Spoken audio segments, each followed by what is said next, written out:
Kailan nga ba? Kailan mo nga ba pagbibigyan? Ito naman.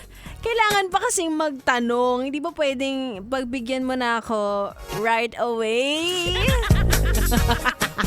Mga yes, friend, ako yung nagbabalik DJ Ganda Wanda. Kasama niyo pa rin dito sa 101.1 Yes FM. At ang chika sa akin. Ang sabi nila, ikaw daw ang babae, pero ikaw ang nag-aantay. Ikaw ang nagtatanong kung kailan ka mamahalin. Ganun talaga. Ganun talaga ang nagmamahal, wala sa gender. Diba? Lagi nating sinasabi na, alam mo, kapag nililigawan ka, dapat silang nag-aantay sa'yo. Minsan minamalas tayo sa buhay. Tayo yung una nagkakagusto. Diba? Tapos tayo yung umaasa kung magkakagusto rin ba sa atin. Sakit, no?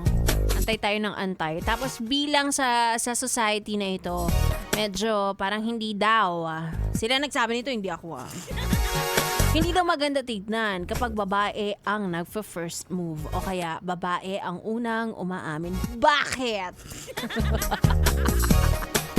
Diba? Nauna ang letter B sa letter L. Babae kami, lalaki kayo. Charot. Wala masama dun. Okay lang yun. Para alam mo yun, na hindi ka nasasaktan kasi wala ka namang natatanggap. Gusto ka ba niya or hindi?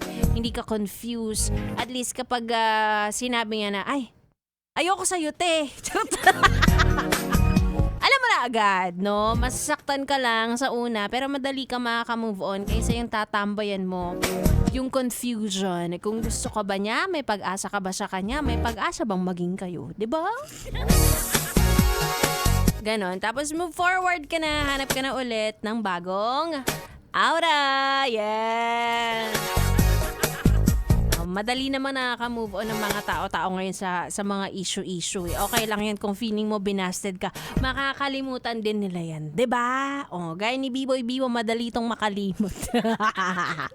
Anyway, sa aking pagbabalik kasama ko na siya. Kaya naman samahan niyo na ako dito lang sa 101.1 Yes FM Solid.